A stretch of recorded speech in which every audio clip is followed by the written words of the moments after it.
Fifi Boafo is the head of corporate communications at COCOBOD. He's joined us on the line. So you're welcome to Eyewitness News. Thank you, Sanda. What is this story that you have granted permission for, and the letter is signed by your CEO, for a company to go importing cocoa beans into Ghana? Is it that we don't have cocoa anymore? No, that's not the case. What it is that there are a number of cocoa processing factories that are set up within the Free Zones enclave in Ghana who process cocoa. And these companies sometimes require permission from COCOBOD to import cocoa and blend it with the Ghanaian cocoa beans for export. So it is not a case that there's no cocoa in Ghana. It is a case of the company blending the cocoa they import from outside with a Ghanaian cocoa to, one, get the required recipes of these companies, and two, also to manage costs. I say manage costs because, Ghana produces the best quality cocoa in the world, and it's a premium cocoa. Some of these countries, the quality of cocoa they produce is not at the same level as that of Ghana. So what usually happens is that it is less premium, and you are able to procure it at a lesser cost. So when you have the Ghana cocoa, which is of the highest premium, you blend it, the cost is down, so they are able to do that and then export it. So that's basically what it is. So if I understood you clearly, we have high quality cocoa, then we go and bring low quality cocoa, mix with ours and export. Is that what we do? Okay, it's not all the time. There are times they do that. So most of the companies, what they do is that they buy what we refer to as the light crop beans, the smaller beans, which Ghana discounts for all processing factories in Ghana. So in an instance where you do not have available the light crop beans, which is discounted, the preference would be for the company to bring in cocoa from other places, because it is either you buy the cocoa from other places to blend, or you buy the main crop beans, which is more expensive locally. So the option is for the company then to go out and then import that beans and then blend with what they buy from Ghana. Let me quickly say that this process or this arrangement is nothing new. It's an arrangement that has existed since 2001, and the companies do bring in the cocoa to process. It is also a case that it does not mean that the cocoa we produce in Ghana is not sold. The cocoa produced in Ghana is sold. The local process by cocoa produced in Ghana, and they will also sell to companies outside Ghana.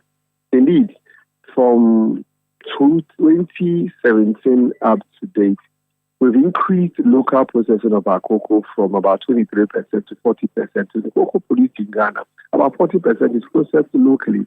So when you have a situation where a company is requesting to import beans in Ghana and then blend with what they have from Ghana, it is not a novelty, it's not a new thing. There's nothing illegal about it. In fact, the sales and purchase agreement they have signed, or the bean purchase agreement they have signed, what permits them to do so. And it's an arrangement that does not in any way affect our business as a cocoa producing country.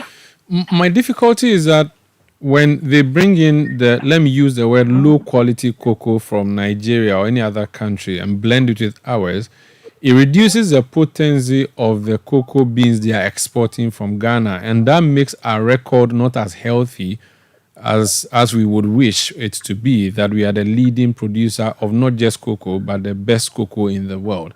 Why do we devalue our cocoa to export and make our records look bad? Okay, so don't get it mixed up and conclude on that. When they bring it in, they do not export Ghana beans. What they rather export is liquor, butter, and cake. With liquor, butter, and cake, you don't brand liquor, butter, and cake as Ghana cocoa beans. It is liquor, or it is butter, or it is cake, or it is powder. So it is not exported as Ghana beans. It is different when you are exporting. And what you need to know is that most of these companies have their factories in Europe, in America, and in Asia. When they buy the beans from Ghana and they export it to these countries, it is not the full Ghana, just the Ghana beans they process. They process it together with beans from other countries. They have their own recipes they have developed, and then they know the quantities of beans from Ghana, for example, or beans from Ecuador, or beans from Côte d'Ivoire to mix it to get the required recipes they are looking at.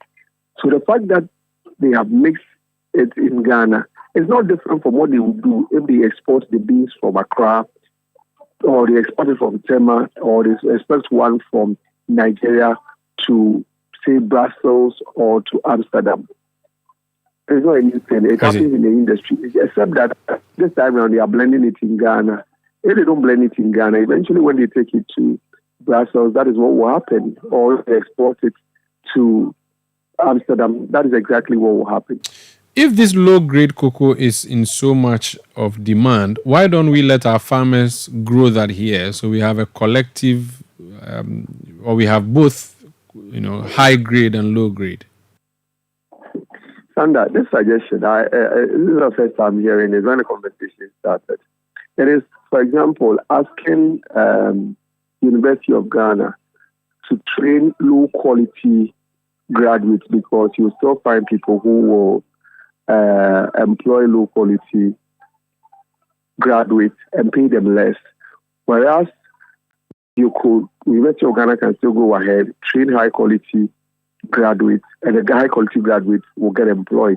It is not to say that the high-quality cocoa beans are not being sold. They are being sold and they are being bought. So why do you want to rather go and produce low-quality beans? Bear in mind, average annual production is about 850,000 metric tons. What we are talking about is 2,300. So it's insignificant. I wouldn't say so, but then we can make that deduction. Statistically. Okay, fine. You said that this is something that we've been doing since 2001. When was the last time we did this? Did we do this importation last year, the year before, for instance?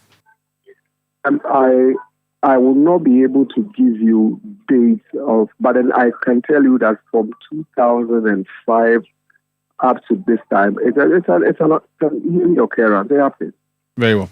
Thank you so much for speaking to us. It's a pleasure. That's Fifi Boafo. He's with the COCOBOD. This is Eyewitness News on 97.